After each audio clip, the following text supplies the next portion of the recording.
మీరు బిజినెస్ పెట్టి సొంతంగా ఎదగాలనుకుంటున్నారా? నెవర్ ఎండ్ గోలీ సోడా వారి ఫ్రాంచైజీని జస్ట్ 15.5 lakhs తో మీ సొంతం చేసుకోండి. త్వరపడండి. హలో నమస్తే, జర్నలిస్ట్ వైఎన్ఆర్. 63 ఏళ్ల వయసులో ఓ డాక్టర్ గారు ఇప్పుడు మళ్ళీ కాలేజీకి వెళ్తున్నారు. 63 ఏళ్ల వయసులో డాక్టర్ గారు పీజీ సీట్ సంపాదించాడు. 63 ఏళ్ల వయసులో కాలేజీకి వెళ్ళాలని ఎందుకు అనిపించింది ఆయనకి? ఆ డాక్టర్ గారు ప్రస్తుతం మనతో పాటు ఉన్నారు. సార్ నమస్తే, ఎలా ఉన్నారు? సార్ నమస్తే సార్, బాగా చాలా హ్యాపీగా ఉంది. చాలా సంవత్సరాల తర్వాత చూసాం, మళ్ళీ సార్ చాలా రోజుల తర్వాత కలిసాము. First of all congratulations. Thank you. ఎందుకు మళ్ళీ ఎంట్రన్స్ రాయాలని అనిపించింది? రిటైర్ అయ్యే వయసులో పెన్ను పట్టుకొని మళ్ళీ ఎగ్జామ్స్ ప్రిపేర్ అవ్వాలని ఎందుకు అనిపించింది? సార్ దీనికి ఎట్లా ఉంటుందంటే, కర్ణుని సావుకు కారణాలు అనేకమని మనము మహాభారతము ద్వారా తెలుసుకుంటాం. అట్లనే 63 ఏళ్ళ తర్వాత ఎందుకు ఇంతకుముందు ఎందుకు చేయలేదంటే, 1991లో నేను పీజీ, అప్పుడు state medical entry, PG medical entrance ఉండేది. మొత్తం 3 ప్రాంతాలు, రాయలసీమ, తెలంగాణ, ఆంధ్ర వాళ్ళకి ఒకటే ఎంట్రన్స్ ఉండేది. అప్పుడు ఎంట్రన్స్ రాసినప్పుడు 96th ర్యాంక్ వచ్చింది. ఓకే, స్టేట్లో అంటే తెలంగాణ ప్రాంతంలో, తెలంగాణ రీజియన్ ప్రాంతంలో 96th ర్యాంక్. సో అప్పుడు ఒక MD general medicine, general surgery, paediatrics, ortho తప్ప అన్ని బ్రాంచెస్ ఉన్నాయి. అన్ని ఎండి సైకియాట్రీ నుంచి ఎండి డర్మా, ఎండి రేడియో. అప్పుడు రేడియో పెద్దగా పట్టించుకునే వాళ్ళు కాదు. అక్కడ నుంచి మొదలు పెట్టుకొని అటు ఎంఎస్ ఆప్తాల్, ఎంఎస్ ఈఎన్టీ, అటువైపు ఎండి గైనప్స్ అవన్నీ. కానీ నాకు పీడియాట్రిక్స్ మీద ప్యాషన్. మా కజిన్ డాక్టర్ పిఆర్ రాజేందర్ అని, ఈ వాజ్ నాకంటే నా రూమ్మేట్, నా సీనియర్. ఓకే. సో ఆయన ఎండి పీడియాట్రిక్స్ తీసుకున్నాడు. అట్లా నాకు పీడియాట్రిక్స్ మీద మక్కువ ఏర్పడి ఎండి పీడియాట్రిక్స్ రాకపోయినా పర్వాలేదు, నేను డిసిహెచ్ తీసుకుంటాను. అప్పుడు అంతే ఉండేది. పీడియాట్రిక్స్ మీద బాగా ప్యాషన్ ఉన్న వాళ్ళు, పీడియాట్రిక్స్ అంటే పిచ్చి ఉన్న వాళ్ళు, పీడియాట్రిక్స్ ఎండి పీడియాట్రిక్స్ మిస్ కాగానే డిసిహెచ్ తీసుకున్నారు. ఓకే. అట్లా చాలా స్టోరీస్ ఉన్నాయి. ఒక డాక్టర్ వెంకటరాజన్ కామారెడ్డి కానీ, డాక్టర్ సత్యనారాయణ వరంగల్ కానీ, వాళ్ళకి single digit ranks, 9th rank, 8th rank వస్తుంది. ఎండి పీడియాట్రిక్స్ 8th ర్యాంకే పోతుంది. గత్యంతరం అప్పుడు ఏంటి, ఉస్మానియాలో ఒక 2-3 సీట్లు ఉండేవి, కేఎంసీలో 1 సీటు, గాంధీలో 1 సీటు, ఆ స్టార్టింగ్ స్టేజ్లో. సో అంత పిచ్చి కాంపిటీషన్ ఉండేది పీడియాట్రిక్స్ కంటే. సో ఆ పరిస్థితులలో పీడియాట్రిక్స్ అంటే ప్యాషన్ ఉన్న వాళ్ళు వేరే బ్రాంచెస్ ఇష్టపడే వాళ్ళు కాదు.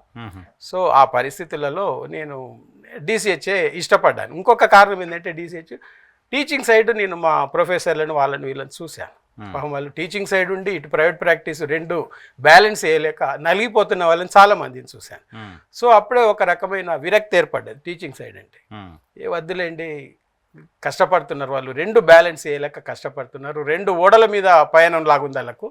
మనం డిసిహెచ్ తీసుకొని ప్రైవేట్ సైడే ఉండిపోదాం, గవర్నమెంట్ ఉద్యోగం జాయిన్ అయ్యేది లేదు అని తేల్చుకొని డిసిహెచ్ తీసుకొని నిజామాబాద్, నా సొంత ఊరైన నిజామాబాద్లోనే ప్రాక్టీస్ పెట్టినా కానీ మా ప్రొఫెసర్ డాక్టర్ సుదర్శన్ రెడ్డి గారు, రామచంద్ర ఇంకా ఛాన్స్ ఉంది, వై డోంట్ యూ కన్వర్ట్ అని డాక్టర్ సుదర్శన్ రెడ్డి గారు అన్నారు. నర్సింహ్లో అని నా క్లాస్మేటే, Ramachandra why don't you take another attempt అన్నా కానీ ఎందుకో అప్పుడు పరిస్థితులు పెళ్ళి అయిపోయింది. అప్పటికి డిసిహెచ్ కంప్లీట్ అయ్యేసరికి 93లో అయ్యేసరికి పెళ్ళి అయిపోయింది. ఇక డిసైడ్ అయిపోయినా ఫుల్ టైం ప్రైవేట్ ప్రాక్టీషనర్గానే సెటిల్ అయిదామని నిజామాబాద్లోనే నా సొంత ఊళ్ళోనే పెట్టాను. పెట్టి I was successful paediatrician there for almost 3 decades. అయినా కానీ ఒక రకమైన వెలితి అనేది నాకు అప్పుడప్పుడు అనిపిస్తుంది. ఎందుకు అని అంటే, నేను మెడిసిన్కు రావడానికంటే ముందు బీ ఫార్మసీలో జాయిన్ అయ్యాను 1980 నుంచి 82 వరకు కాకతీయ యూనివర్సిటీలో. అసలు ఎక్కడ దానికంటే ముందు అసలు మీ బ్యాక్గ్రౌండ్ చెప్పండి. 1980 వరకు నిజామాబాద్లో స్కూలింగ్, జూనియర్ కాలేజ్. తర్వాత కాకతీయ యూనివర్సిటీలో 1980లో బీ ఫార్మసీలో జాయిన్ అయ్యాను. బీ ఫార్మసీలో జాయిన్ అయినప్పుడు కాకతీయ యూనివర్సిటీలో పెద్ద పెద్ద పీపుల్స్ వారు అగ్రనేతలు చూసాం. చూసిన తర్వాత కూడా అటువంటి టెంప్ట్ కాలేదు. వాళ్ళ దగ్గర నుంచి ఆఫర్స్ వచ్చినా కానీ అటువైపు నుంచి టెంప్ట్ కాలేదు. ఎందుకంటే ఒకటే ఆలోచించాము ఇప్పుడు ఆ రోజులలో, నా దేశ పోలీస్కు నేను ఎదురు తిరగడమా, నేను తుపాకీ పట్టడమా అంత అవసరం లేదు అని ఆ రోజులలో భావించి ఆ మార్గం కాకుండా బీ ఫార్మసీ చూసేసరికి బీ ఫార్మసీలో 2 కాలేజీలు అప్పుడు, ఒకటి కాకతీయ యూనివర్సిటీలో, ఒకటి వైజాగ్లో. 30 సీట్లే, 15 బీపీసీ స్ట్రీమ్కు, 15 ఎంపీసీ స్ట్రీమ్కు. కానీ అప్పుడు డ్రగ్ ఇన్స్పెక్టర్ పోస్టు తప్ప పెద్దగా పోస్టులు ఏమి లేవు ఫార్మా ఇండస్ట్రీ అప్పుడు అంత లేదు. ఒక ఇక్కడ విజయవాడలో సిరీస్ కానీ, ఇక్కడ 1-2 అంతే. ఇక్కడ ఏముండే బహుశా బయాలజికల్ ఈవెంట్స్ ఉంది అప్పుడు. పెద్దగా ఫార్మా ఇండస్ట్రీ లేవు అప్పటికి, సో అంతగా లుక్రేటివ్ లేదు. సో రెండో సంవత్సరంకి వచ్చేసరికి కొంచెం ఇబ్బంది ఏర్పడి బి ఫార్మసీకి రిజైన్ అంటే వదిలేసి మళ్ళీ మెడికల్ ఎంట్రన్స్కి అప్పేర్ అయ్యి మెడిసిన్ వైపు వచ్చాను. వస్తున్నప్పుడు ఒక సీనియర్ అన్నాడు, నువ్వు ఒక ఫార్మసీ సీట్ సాక్రిఫైస్ చేశావు అని చాలా కోపంగా అన్నాడు. అది మనసులో ఉన్నది అదొక కారణం. రెండో కారణము, నా పెళ్లి చూపులప్పుడు మా మామగారు అల్లుడు DCH అని కాకుండా MD అని చెప్పి మా ఆవిడని మోసం చేశారు. మా ఆవిడ అన్నది, మీరు MD అని చెప్పారు, మా డాడీ DCH అని చెప్పలేదన్న. అదొకటి మనసులో ఉన్నది.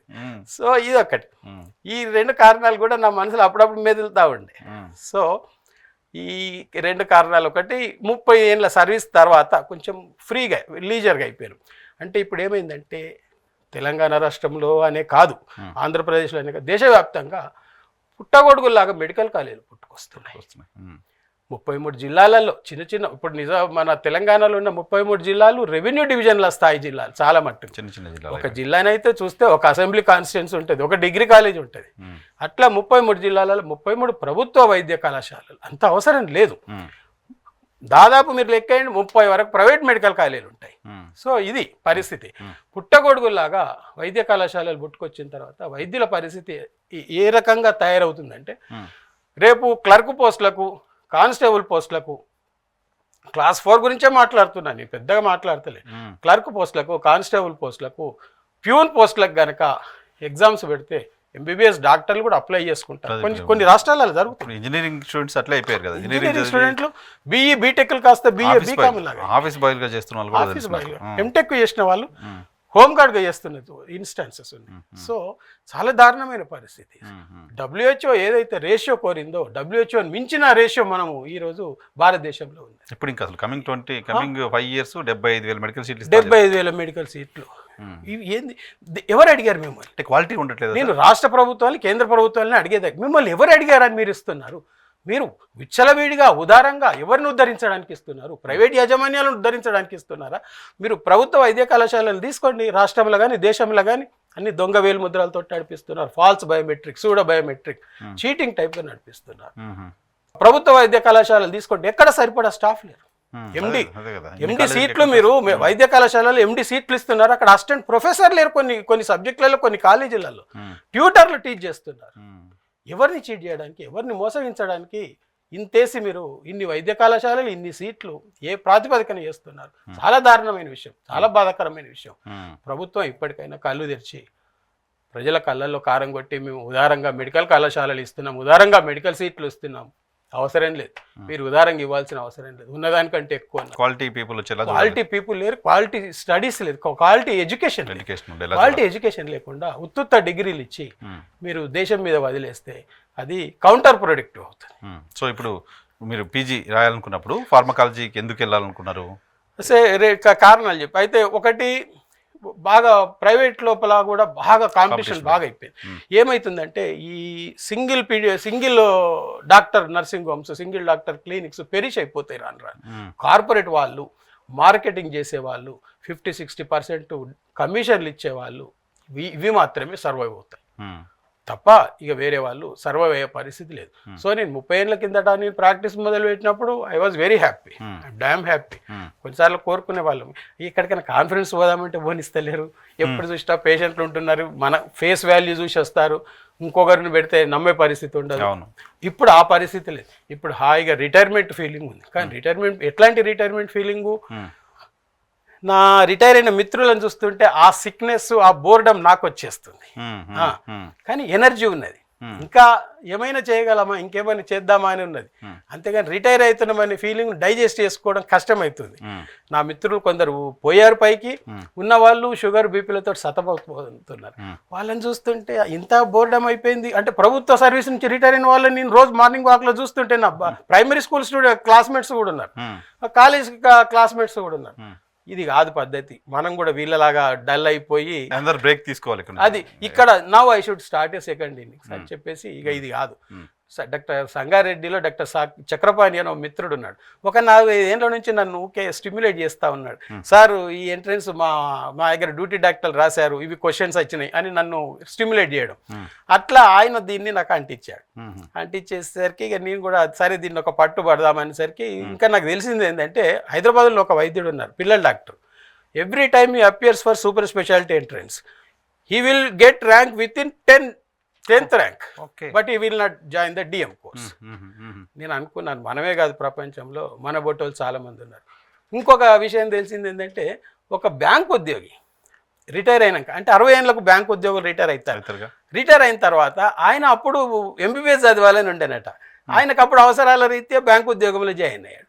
సో ఆయన 60 ఏళ్ళకు బ్యాంక్ ఉద్యోగి రిటైర్ అయిన తర్వాత యూజీ నీట్ రాసి ఎంబీబీఎస్లో జాయిన్ అయ్యాడు. నాకు ఈ 2 విషయాలు తెలియదు. ఈ ఎంబీబీఎస్ కానీ పీజీకి కానీ ఏజ్ బార్ ఉందని నేను అనుకున్నాను ఇంతకాలం. Being a doctor I did not know this. నాకు అర్థమైపోయింది ఎంబీబీఎస్కు ఏజ్ బార్ లేదు, పీజీకి ఏజ్ బార్ లేదు. Then why should not I try? Now I have got sufficient time. మున్పటి ప్రాక్టీస్ లేదు. మున్పటి ప్రాక్టీస్లో 10%, 20% ఉంటే ఎక్కువ అయిపోయింది. ఇది కాదు. నౌ నాకు ఏదైతే ఆ ఎండి చేయలేదనే అసంతృప్తి 30 ఏళ్ళ కిందట ఉండేనో దాన్ని ఇప్పుడు నెరవేర్చుకోవాలి. నేను ఎండి ఈజ్ ఎండి. మళ్ళీ ఫార్మకాలజీ అంటే పీడియాట్రిక్స్ నుంచి పక్కకి వెళ్ళిపోవడం కాదు. Any subject you take general medicine, you take general surgery, you take obstetrics, you take pulmonology, you take cardiology. వాళ్ళు చివరికి వచ్చి ఆగేది ఫార్మకాలజీ దగ్గరనే ఆగుతారు. What are the latest drugs, what are the modes of action of each drug side effects, adverse effects, ఇక్కడే ఆగుతారు వాళ్ళు. So I'm not going far away from my paediatric subject. కాకపోతే నా పీడియాట్రిక్ మిత్రులు అనుకుంటారు మమ్మల్ని వదిలిపోతున్నాడు అని కొందరికి బెంగ ఉన్నది. నేను 2014లో ఆల్ ఇండియా పీడియాట్రిక్ బాడీకి వైస్ ప్రెసిడెంట్ ఉన్నాను. 2016లో ఫస్ట్ ఎలక్టెడ్ ప్రెసిడెంట్ ఉన్నాను. సార్ 2025 మొన్న జనవరిలో నేషనల్ కాన్ఫరెన్స్ ఆర్గనైజింగ్ కమిటీ చైర్మన్గా కూడా ఉన్నాను. సో దేశవ్యాప్తంగా పీడియాట్రిక్ బాడీలో ఎంతో కొంత గుర్తింపు ఉన్నది. సో ఈ బ్యాక్గ్రౌండ్ నుంచి ఈ మళ్ళీ పీజీ స్టూడెంట్ ఫార్మకాలజీకి అనేది కొందరు ఆశ్చర్యపోతున్నారు, కొందరు మెచ్చుకుంటున్నారు. ఇప్పుడే ఒక ఫంక్షన్లో నా నీలఫర్ హాస్పిటల్ నుంచి ప్రొఫెసర్లు అందరూ వచ్చారు. వచ్చి మొన్నటి వరకు వాళ్ళు నన్ను సమవుజ్జీ లాగా చూసి గౌరవించారు. సార్ అన్నారు. ఇప్పుడు నన్ను చూడంగానే ఒక పీజీని చూసినట్టు, ఒక విద్యార్థిని చూసినట్టు చూసి నవ్వుతుంటే కొంచెం నాకు కొంచెం వింతగా అనిపించింది. సో అది పరిస్థితి, ఇప్పుడున్న పరిస్థితి. సో సీట్ వచ్చిన తర్వాత ఏమనిపించింది? సీట్ వచ్చిందని తెలియగానే ఇమిడియట్గా సీట్ అంటే ఏదో ఒకటి వస్తుంది. నాకు నా వచ్చిన rank all India pan India కనుక నేను అప్లై చేస్తుంటే ప్రభుత్వ వైద్యశాల కళాశాలలో కాకుండా ప్రైవేట్ కాలేజీలలో ఏ కేటగిరీ లోపల, ఏ కేటగిరీ అంటే 5 నుంచి 10 లక్షలు ఉంటాయి ప్రతి సంవత్సరం. నేను కోరుకున్న క్లినికల్ సీట్ వచ్చేది. అవునా? నేను నిజామాబాద్ వదిలిదలుచుకోలేదు. ఎందుకంటే నా పిల్లల బాగోగులు కూడా చూడాలి, వాళ్ళు జస్ట్ ఇప్పుడే గ్రోయింగ్ అప్. కాబట్టి నేను నిజామాబాద్ వదిలిపోదలుచుకోలేదు. సో నిజామాబాద్ మెడికల్ కాలేజీలో ఒక టీచింగ్ కొరత, స్టాఫ్ కొరత కూడా బాగుంది. ఎక్కడైతే టీచింగ్ స్టాఫ్ కొరత ఉందో ఆ సబ్జెక్టులలో జాయిన్ అయితే రేపు నేను క్వాలిఫై అయిన తర్వాత నాకు కూడా కొంచెం చేతి నిండా పని ఉంటుందని ఆ ఉద్దేశంతో. అట్లా కాకపోతే ఫార్మా సైడ్ నాకు ఒక రోజు I want to leave Nizamabad and come to Hyderabad అన్నట్టు ఐ మే జాయిన్ ఆ రకంగా. సో ఇప్పుడు రోజు పొద్దున్నే బుక్స్ పట్టుకొని కాలేజీకి పోవాల్సింది. 9 o'clock బయోమెట్రీ ఉంటుంది. You cannot escape or you cannot avoid. You have to be a student. పిల్లలతో పాటు మీరు 9 గంటలకు ఈ రోమన్ ఇన్ రోమ్ అన్నారు. Yes, I have to be a student before my teaching staff. So పిల్లలు అందరూ కూర్చొని ఉంటారు కదా సార్ స్కూల్లో, కాలేజ్లో. శంకర్ దాదా ఎంబీబీఎస్ గుర్తొస్తుంటారు. శంకర్ దాదా ఎంబీబీఎస్ లా శంకర్ దాదా డే 1 నాడు పోయేసరికి అది కాదు. ఇక్కడ ముగ్గురే ఉంటారు. మా బ్యాచ్ లో ముగ్గురము. నా ముందున్న బ్యాచ్ 3 సీట్లకు 2 సీట్లు, ఇంకా అంత ముందున్న బ్యాచ్ 3 సీట్లకు 2 సీట్లు. సో 5-6 ఉంటాం కాబట్టి మీరు అనుకున్న రోరింగ్ రిసెప్షన్ వెల్కమ్ ఏం లేదు నాకు. రెగ్యులర్ గా వెళ్ళాల్సిందే. స్టాఫ్ ఉన్నారా ఇప్పుడు క్లాస్? 2 అసిస్టెంట్. ఇది అదే నేను చెప్పేది. నాకు బాధాకరమైన విషయం ఏంటంటే ఫార్మకాలజీ 2 అసిస్టెంట్ ప్రొఫెసర్సే ఉన్నారు. ఒక రెగ్యులర్ అసిస్టెంట్ ప్రొఫెసర్, ఒక కాంట్రాక్ట్ అసిస్టెంట్ ప్రొఫెసర్. ఇక వాళ్ళిద్దరికి కత్తి మీద సామే. మమ్మల్ని టీచ్ చేయాలి వాళ్ళు, మమ్మల్ని పాస్ అయ్యేలాగా మమ్మల్ని తీర్చిదిద్దాలి వాళ్ళు. సో ఫిజియాలజీ డిపార్ట్మెంట్లో అయితే అసలు స్టాఫే లేరు. అసలు స్టాఫ్ లేరు. అసలు అసిస్టెంట్ ప్రొఫెసర్ అనే పేరు కూడా లేదు అక్కడ, ముగ్గురు ట్యూటర్సే ఉన్నారు. అటువంటి కాలేజీల నుంచి పిల్లలు మరి ఇగో ఇంత ఇట్లా quality గా ఎట్లా ఈ వస్తారు? ప్రభుత్వం లోపలనే వైద్య కళాశాలల పరిస్థితి ఇంత దారుణంగా ఉంది. ఇక ప్రైవేట్ వైద్య కళాశాలల పరిస్థితి అయితే ఇంకా ఘోరం. సో అది పరిస్థితి. ఓకే. సో ఇప్పుడు స్టార్ట్ అయిపోయినాయి క్లాసులు మీకు? క్లాసులు 3 years 2 years 3 years 3 years ఎండి అంటే 3 years 3 years 66కి మీరు ఎండి అయిపోతారు. 66కి ఎండి అవుతుంది. ఓకే. మీ మిస్సెస్కి వాళ్ళ నాన్నగారు చెప్పిన మాట నిజం చేస్తారు ఇప్పుడు. సో తర్వాత ఫ్యాకల్టీ వైపు వెళ్ళాలని ఆలోచన, తర్వాత టీచింగ్ సైడ్ వెళ్ళాలని. నాకు టీచింగ్ సైడ్ ఎంత ఇంట్రెస్ట్ అంటే, నేను ఎంబీబీఎస్లో ఉన్నప్పుడే ఫైనల్ ఇయర్లో ఉన్నప్పుడు నాకంటే 1-2 years జూనియర్స్కు టీచ్ చేసేవాళ్ళు ఆ రోజులలో. You loved it. అట్లా పీజీలు ఉన్నప్పుడు కూడా జూనియర్స్కు టీచ్ చేసేవాళ్ళు. మళ్ళీ ఈ గత 30 ఏళ్ళుగా పీడియాట్రిషియన్ అంటే పీడియాట్రిక్ ఆర్గనైజేషన్లో కూడా ఎగ్జిక్యూటివ్ బోర్డు మెంబర్గా, వైస్ ప్రెసిడెంట్గా, రాష్ట్ర అధ్యక్షుడిగా దేశవ్యాప్తంగా తిరుగుతున్నాం కాబట్టి నేను ఎక్కడ పడితే అక్కడ మేము ఫ్యాకల్టీగా పోతూ ఉంటాం జిల్లాలకు. Paediatric every year national president paediatric modules launch చేస్తూ ఉంటాడు. పీడియాట్రిషియన్స్ను, గ్రాస్ రూట్ పీడియాట్రిషియన్స్ను, డిస్ట్రిక్ట్ పీడియాట్రిషియన్స్ను ఎట్లా మనము అవేర్నెస్ ఏది అప్డేట్ చేయాలి. ఈ అప్డేషన్ ప్రోగ్రాంలో ప్రతి సంవత్సరము 1-2 మాడ్యూల్స్ తీసుకొని మేము పీడియాట్రిక్ బాడీస్కి వెళ్ళి టీచ్ చేస్తూ ఉంటాం. సో టీచింగ్ నుంచి నేను ఎప్పుడు దూరం పోలేదు 30 ఏళ్ళ నుంచి. ఇప్పుడు దాన్ని ప్రొఫెషనల్గా ఇంకా దాన్ని పదును పెట్టడం ఎక్కడ పోయినా కానీ. ఇప్పుడు ఫార్మాకాలజీ నుంచి కూడా మన పీడియాట్రిషియన్ ఒకరు ఉన్నారు. ఈ will throw some more light on the recent updates in the treatment అనేది అదొకటి. సో మీ చుట్టుపక్కల నిజామాబాద్లో చాలా ఎక్కువ మంది డాక్టర్లు ఉంటారు, మీరు చాలా యాక్టివ్గా ఉంటారు కదా అక్కడ ఆర్గనైజేషన్లో. సో వాళ్ళందరూ రియాక్షన్ ఏంటి? వాళ్ళందరూ ఇట్లనే మీలాగిన సర్ప్రైజ్ వాళ్ళు కూడా సర్ప్రైజ్ అయ్యారు. సర్ప్రైజ్ ఒక్కొక్కరు ఒక్కొక్క రకంగా. నువ్వు ఇంకా ఫోరెన్సిక్ మెడిసిన్ తీసుకుంటే బాగుండు, నీ మైండ్ సెట్కి పోలీసు మెంటాలిటీ మైండ్ సెట్ ఉంటుంది కొంచెం, నీకు ఫోరెన్సిక్ అయితే బాగుండని కొందరు అట్లా కూడా ఉచిత సలహాలు ఇచ్చిన వాళ్ళు లేకపోలేదు. ప్రిపేర్ అవుతున్న వాళ్ళు సార్ ఈ టెస్ట్లకి పర్టికులర్గా నీట్ లాంటివి ప్రిపేర్ అవ్వడానికి పిల్లలు చాలా ఇబ్బంది పడుతూ ఉంటారు, చాలా ఒత్తిడికి గురవుతూ ఉంటారు.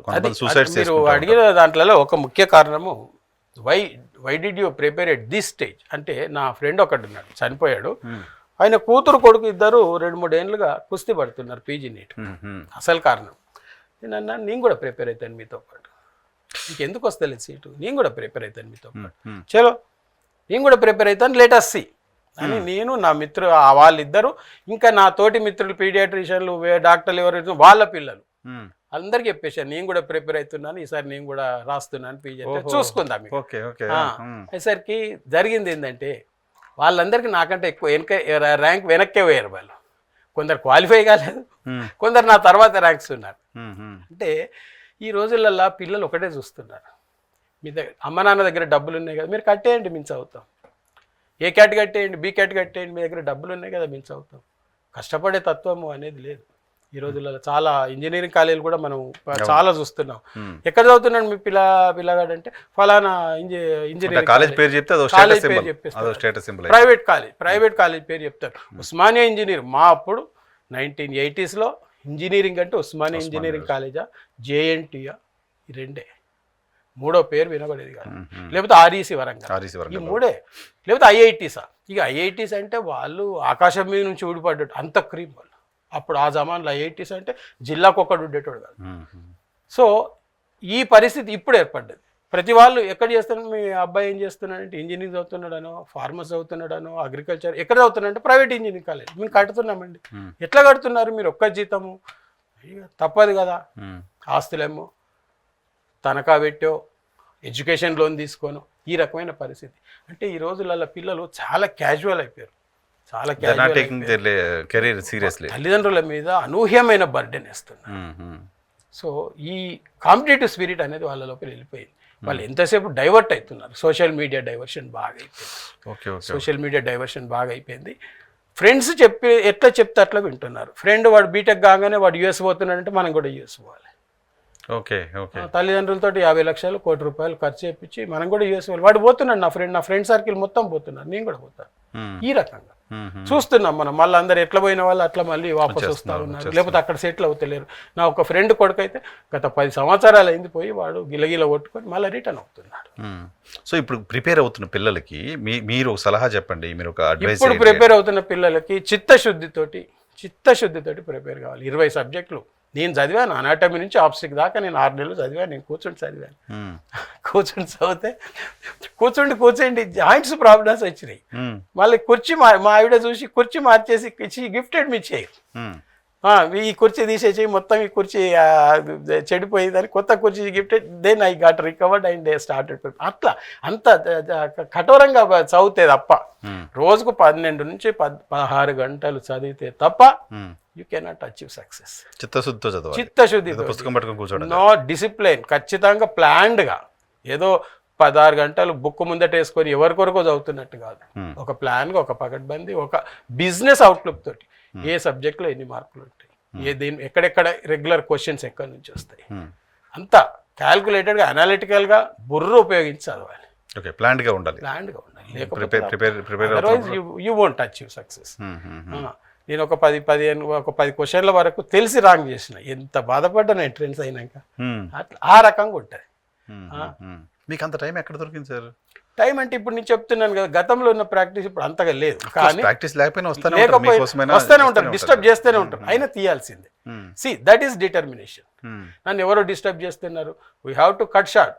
మన ఎక్స్ట్రా కరిక్యులర్ అన్ని తగ్గించుకోవాలి. ఒకప్పుడు నిజామాబాద్లో రామచంద్ర అంటే ఒక వారం ప్రెస్ వాళ్ళతో బిజీగా ఉంటే ఒక వారం పోలీసులతో బిజీగా ఉండేవాళ్ళు. అందరూ తల్లో నాలుగులా ఉంటారు. సో అవన్నీ తగ్గించుకున్నాం, అవన్నీ కట్ షార్ట్ చేసేసుకొని రాత్రి డిన్నర్స్, నైట్ డిన్నర్స్ అవన్నీ మానేసేసుకున్నాం. వీ హ్యావ్ టు ఒక డిసిప్లినరీ లైఫ్, ఒక విల్ పవర్, ఒక డిసిప్లిన్, ఒక లావిష్ సర్కిల్ నుంచి పక్కకు వచ్చేసేయాలి. కొన్ని లక్ష్యం పెట్టుకున్నప్పుడు, కొన్ని నిర్దేశించుకున్నప్పుడు మనము కొన్ని బలహీనతల నుంచి బయటకు రావాలి. అయితేనే మనం అనుకున్న లక్ష్యాన్ని చేరగలం. సో ఫస్ట్ అటెంప్ట్ ఇది మొన్న అటెంప్ట్ చేశారు. ఫస్ట్ అటెంప్ట్ 6 months చదివారా? 6 months. సంవత్సరాలు లక్షలు దారబోసి చెప్తున్నాను కదా, 2-3 ఏళ్ల నుంచి చదువుతున్నారు కొందరు, 2-3 ఏళ్ల నుంచి చదువుతున్నారు. They could not achieve, they could not qualify. Qualify కాలేదు, కొందరు క్వాలిఫై అయినా కానీ చాలా వెనక్కుబడి ఉన్నారు. జనరల్గా అంటే నాకు తెలియదు, నేను ఎక్కడో విన్నాను, 35-40 తర్వాత బ్రెయిన్ పెద్దగా తీసుకోదు, పిల్లలు స్టూడెంట్ ఏజ్లో ఉన్నప్పుడు ఉన్నంత యాక్టివ్గా బ్రెయిన్ ఉండదు, మనం ఏమైనా ఇస్తుంటే కూడా అంత యాక్టివ్గా తీసుకోదు అంటారు. అది నేను ఐ డిజగ్రీ విత్ యూ. మాకు మైక్రోబయాలజీ మేడం ఒక ఆమె ఉండేది, ఆమె she use to feel sorry for the students. మీది ఈ ఏజ్ బాగా హార్మోన్స్ బాగా ఎక్కువ సర్జ్ ఉన్న ఏజు, ఈ ఏజ్లో మీకు అసలు చదువు బుర్రకు ఎక్కదు. ఆమె ఆలోచన విధానం ఇట్లా ఉంటే మీరు ఒక 30+ తర్వాతనే బ్యాలెన్స్ అవుతుంది, ఒక స్టెబిలిటీ వస్తుంది, అప్పుడే మీకు చదువు బాగా ఎక్కుతుంది అని ఆమె కాన్సెప్ట్ అది. సో బాగా హార్మోనల్ సర్జ్ ఉన్న తర్వాత డిస్టర్బ్ అవుతూ ఉంటాం. ఆ రకంగా వాటిని బ్యాలెన్స్ చేసుకుంటూ పోవడం ఇంకా కష్టం. ఈ ఏజ్ లో మనకి ఏ డిస్టర్బెన్సెస్ లేవు, ఏ సర్జు లేదు, ఒకటే లక్ష్యం క్లియర్ గా అనిపిస్తుంటది. అదే ఓపిక కావాలి, అంతే, అంతకు మించి. సో మీరు చెప్పేది ప్రిపేర్ అవుతున్న పిల్లలకి ఎవరికైనా చెప్పేది చిత్తశుద్ధిగా చదవండి, అంతే. ఇష్టపడి చదవాలి, ప్లాన్ గా చదవాలి. ఖచ్చితంగా లక్ష్యం ఈ రోజు కాకుండా, ఈ సంవత్సరం ఈ అటెంప్ట్లు కాకుండా నెక్స్ట్ అటెంప్ట్లు ఛేదిస్తాం. సో ఆ డిటర్మినేషన్ అనేది ఈ తరం వాళ్ళకు లోపిస్తున్నది. ఏదో తల్లిదండ్రుల కొరకు ఇబ్బంది పడుతూ చదివి ఇక నాకు వస్తలేదు కట్టేసేయండి, కడితే చదువుతా, అది మామూలు కాదు. వైద్య విద్య అనేది సరే రేపటి ఫ్యూచర్ ఆగమ్య గోచంగా గందరగోళంగా ఉన్నా కానీ కోట్లలో ఉన్నది. ప్రైవేట్లో ఉంది, క్వాలిటీ పర్సన్ బయటకు రావట్లేదు కదా, ప్యాషన్ ఉన్న పర్సన్ బయటకు రావట్లేదు కదా, ట్రీట్మెంట్ కూడా ఎఫెక్ట్ అంటే. కానీ తండ్రి చదవమంటుండు కదా, తండ్రి కొరకు చదువుతాను అన్నాడు. ఆ రకంగా నువ్వు చదవమంటే నేను చదువుతాను, నువ్వు 3 ఏళ్ళు కాకపోతే ఇంకో 2-3 ఏళ్ళు ఎక్కడైనా ఫెలోషిప్ చేస్తాను, కష్టపడి చదువుతాను, కానీ మీరు కట్టండి. తల్లిదండ్రులకు చాలా ఇబ్బంది అవుతుంది, డాక్టర్లకే ఇబ్బంది అవుతుంది, ఇక మామూలు ఉద్యోగాలు చేసే ఉద్యోగస్తులకైతే ఇంకా కష్టం, చాలా కష్టం. మీరు ఇప్పుడు పిల్లలకు కూడా రకరకాల కొత్త డిసీజెస్, రకరకాల ఇష్యూస్ వస్తున్నాయి కదా సార్, అది కూడా అప్డేట్ అవుతూ పోవాలి కదా, అటువైపు ఎందుకు వెళ్ళాలని అనిపించలేదు? ఇప్పుడు ఏమవుతుందని అంటే, మీరు వ్యాధులు ఛాలెంజెస్ ఉన్నాయి కదా. ఇప్పుడు ఒక మన కన్సల్టెంట్గా మనం పెద్దగా చేయగలిగేది ఏముండదు. కన్సల్టెంట్గా ఎస్టాబ్లిష్ అయిన వ్యాధుల్ని, ఎస్టాబ్లిష్ అయిన ట్రీట్మెంట్ని బట్టే మనము ట్రీట్మెంట్ చేస్తూ పోతుండాలి. కానీ ఇప్పుడు ఏమవుతుందంటే రాను కొన్ని వ్యాధులు ఇట్లా తయారవుతున్నాయి, మనము ప్రైమరీ సెకండరీ లెవెల్లో మనం ట్రీట్ చేసే పరిస్థితిలో లేదు. సో టెర్షరీ కేర్ అని అంటే చాలా ఎక్స్పెన్సివ్ అవుతుంది. టెర్షరీ కేర్ ఎక్స్పెన్సివ్ అని అంటే మళ్ళీ ప్రజలు తట్టుకునే పరిస్థితి కూడా ఉండాలి. సో మనం ఈ ఏజ్లో మనం టెర్షరీ కేర్లో జాయిన్ అయ్యే పరిస్థితి లేదు. ఆ రకంగా. ఓకే. మీరు సరే క్లోజ్ చేద్దాం ఇక్కడతోటి, అయిపోయింది కదా, ఇంకా మనం ఏం లేదు, ఏం మాట్లాడడం. ఫ్యామిలీ బ్యాక్గ్రౌండ్ అడిగాను, మీరు చెప్పలేదు స్టార్టింగ్, ఏమైనా ఎక్స్ప్లెయిన్ చేయగలరా ఎలా వచ్చారు ఏంటి? ఫ్యామిలీ బ్యాక్గ్రౌండ్కి వచ్చేసరికి నాన్నగారు ఆర్టీసీ డ్రైవరు, 5 అన్నదమ్ములము, 3 అక్కయ్యలు, నేను చాలా పెద్ద సంసారం, 8 మంది, 8 మోర్ మంది. Then half dozen. కానీ మా నాన్నగారు చాలా రెస్పాన్సిబుల్ ఫాదర్. 24 గంటలు పిల్లల గురించి ఆలోచించేవాడు. 24 గంటల పిల్లల గురించి ఆయనకి ఏ బలహీనతలు ఉండేవి కాదు. ఆయన ఏది తిన్నా తాగినా ఇంట్లో పిల్లల ముందే, పిల్లలతోటే, ఆ రకంగా చాలా well disciplined father. So 24 hours మా గురించే. ఆర్టీసీ డ్రైవర్ గురించి డబుల్ డ్యూటీలు చేసేవాడు. 8 అవర్స్ డ్యూటీ చేసిన తర్వాత ఇంకొక డ్యూటీ ఉన్నది అని అంటే ఆ డ్యూటీకి కూడా వెళ్ళేవాడు. సో రేయింబవళ్ళు కష్టపడి, మీరు చదువుకుంటే చదువుకోరు, మీరు చదువుకోకపోతే కనుక నేను కులవృత్తి చేపిస్తా అని భయపెట్టించేవాడు. ఏంటి కులవృత్తి ఏం చేయాలి? చేపలు పట్టిస్తా అనేవాడు. ఓకే. సో అది భయం అయ్యేది మాకు. ఇష్టం ఉండేది కదా చేపలు పట్టడం, చేపలు పట్టడం అనేది ఇష్టం ఉంటుంది కదా పిల్లలకి జనరల్గా. చేపలు సరే ఇంగ్లీష్ దొరలు చేపలు పడతారు, కానీ వాళ్ళు ప్యాషన్గా వీకెండ్స్కి పోయి వాళ్ళు ఏదో బ్రతుకుదెరువు కాదు, బ్రతుకుదెరువు కాదు సరికి మా డాడీ భయపెట్టించేవాడు. లేకపోతే మిమ్మల్ని ఇంకా హోటల్లో చిప్పలు గడిపిస్తా అని కూడా అనేవాడు.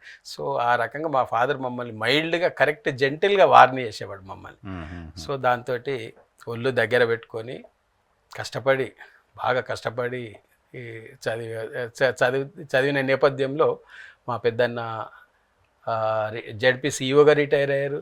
రెండో అన్న ఐటీఐ సీనియర్ ఇన్స్ట్రక్టర్గా రిటైర్ అయ్యారు, ట్రైనింగ్ ఆఫీసర్గా రిటైర్ అయ్యారు. నేను 3, 4వ తమ్ముడు హెడ్ కానిస్టేబుల్, 5వ తమ్ముడు assistant vice president in Mahindra tech.